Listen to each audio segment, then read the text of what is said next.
Bonsoir à toutes et à tous, heureuse de vous retrouver cet après-midi pour faire le tour de l'actualité internationale. Au sommaire de ce journal, au Sénégal, le Premier ministre Ousmane Sonko appelle le président Bassirou Diomaye Faye à engager un dialogue constructif afin d'éviter une crise politique qu'il juge préoccupante. En République démocratique du Congo, les États-Unis imposent des sanctions à plusieurs commandants de groupes armés accusés d'alimenter l'insécurité dans l'est du pays. Et puis au Kenya, la justice prolonge l'interdiction de construction d'un centre américain destiné à accueillir des personnes suspectées d'être infectées par le virus Ebola. Apprendre chauffeur, c'est sentier. Oui, c'est sentier.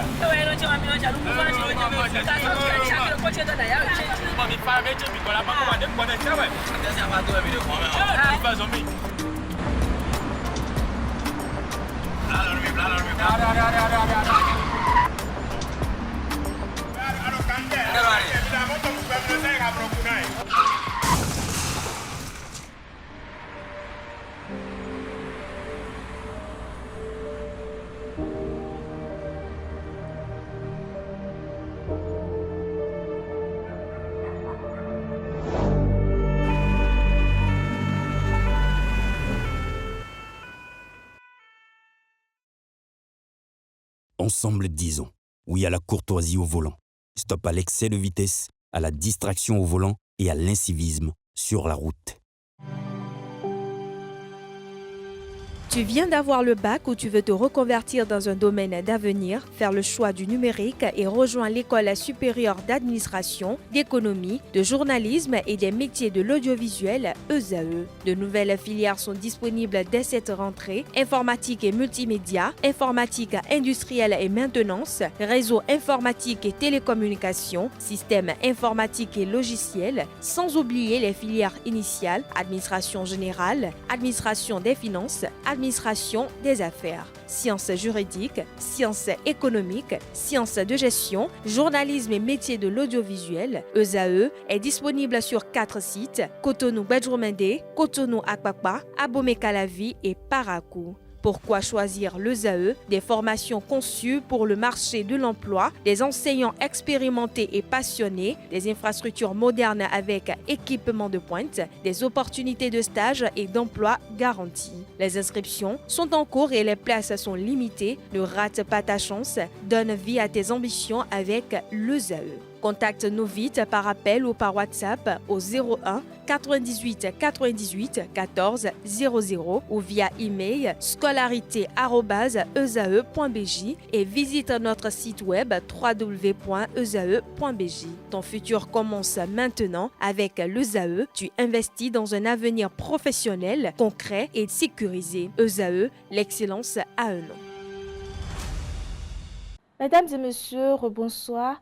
Comme je l'annonçais en titre, au Sénégal, le Premier ministre Ousmane Sonko estime que le pays se trouve dans une situation de cohabitation au sommet de l'État.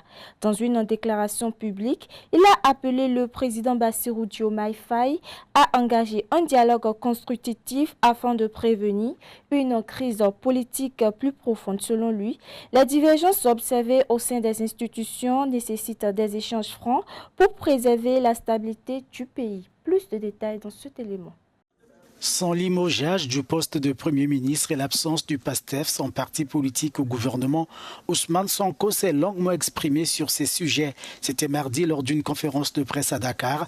Pour Ousmane Sonko, le nouveau gouvernement sénégalais manque de base politique, ajoutant que Diomaye Faye n'avait aucune légitimité politique sans le soutien du Parlement. Nous sommes, qu'il le veuille ou pas, dans une situation de cohabitation. Il n'a pas un seul député à l'Assemblée nationale sur 165. Un seul. PASTEF a 130 députés sur 165. Ça, si ça n'impose pas la cohabitation, ce serait quoi la cohabitation? Il faut qu'il arrête qu'on le pompe pour lui dire: c'est toi le président, tu as tous les pouvoirs. Il n'a pas tous les pouvoirs. Il n'a pas plus de pouvoir que les autres d'ailleurs, actuellement, dans la configuration actuelle. Il faut qu'il redescende de son piédestal et qu'on se parle en responsable, dans l'intérêt de ce pays. Gestion de la dette, composition du gouvernement, justice et autres, les pans de discorde entre Diomaye et Sonko sont nombreux. Des points au centre de la rupture.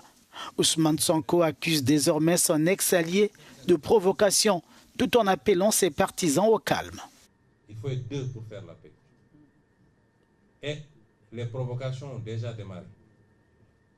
Parce que tout ce qu'ils sont en train de faire, convoquer des députés en pleine session, vouloir les arrêter dans l'enceinte de l'Assemblée nationale, arrêter à gauche, à droite des militants, c'est pour essayer de provoquer Pastef, de provoquer une réaction, surtout au niveau des jeunes, et de pouvoir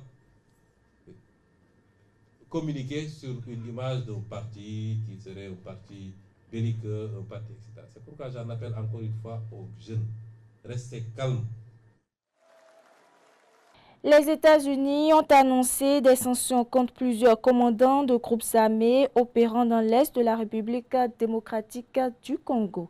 Washington accuse ses responsables d'entretenir les violences qui secouent cette partie du pays depuis plusieurs années. Les mesures annoncées visent notamment à limiter leurs activités financières et leurs réseaux de soutien. Reportage à suivre.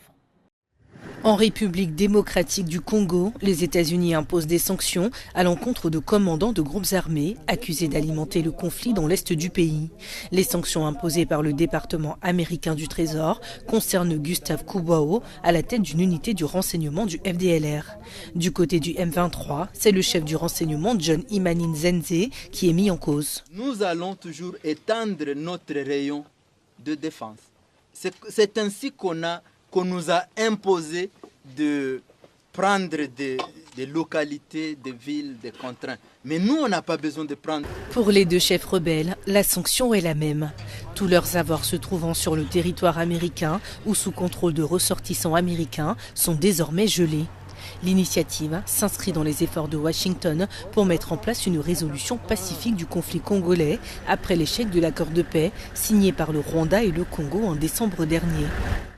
Au Kenya, à présent, la justice a prolongé l'interdiction prononcée la semaine dernière contre la construction d'un centre de quarantaine soutenu par les États-Unis. Le projet devrait accueillir des personnes suspectées d'être infectées par le virus Ebola. La Cour a également maintenu son opposition au transfert vers le Kenya de malades provenant de pays tiers. C'était une affaire particulièrement urgente selon la justice et selon les deux organisations de défense des droits civiques qui ont porté plainte contre le gouvernement kényan. Elle lui reproche tout d'abord de mettre en danger la vie des Kenyans en risquant d'importer Ebola sur le territoire du Kenya, lui qui n'est pas touché par cette épidémie. Et puis, il y a aussi un problème de constitutionnalité.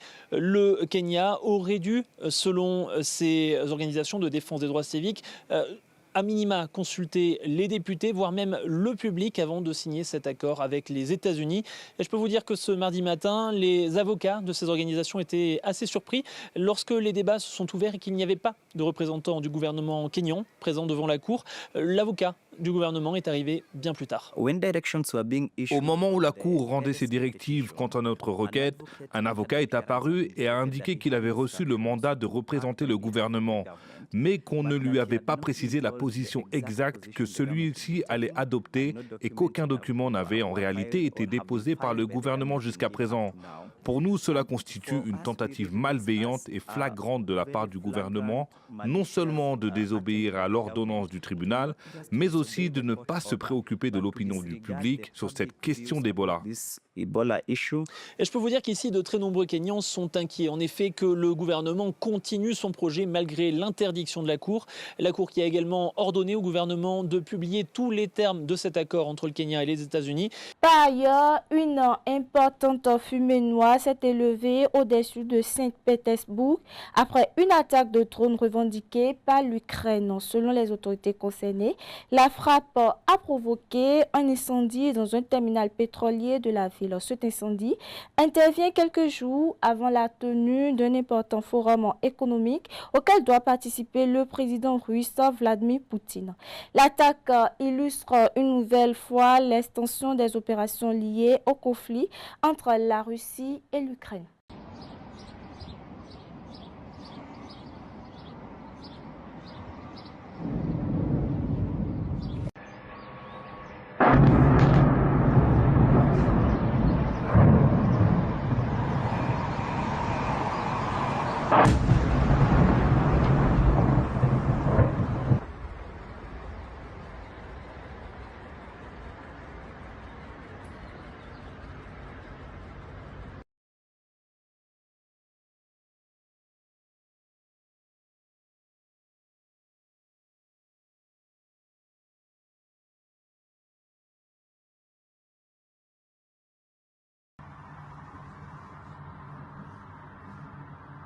Et puis nous terminons par cette actualité. Au Royaume-Uni, des centaines de personnes ont défilé après la condamnation à la prison à perpétuité de Vikrum Digwa pour le maître de Henry Nowak. L'affaire a suscité une vive émotion dans le pays. Lors du procès, l'accusé a affirmé avoir agi en état de légitime défense après avoir accusé à tort la victime d'injures racistes. Plus de détails dans cet élément.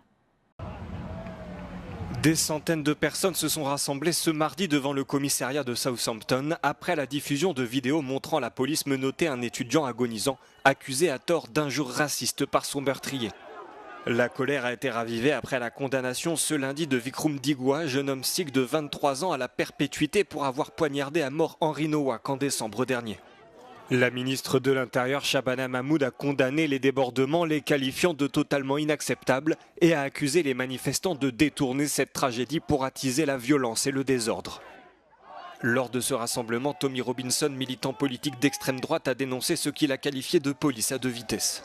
This isn't just about Henry. Henry could have been your son. Henry could be your son.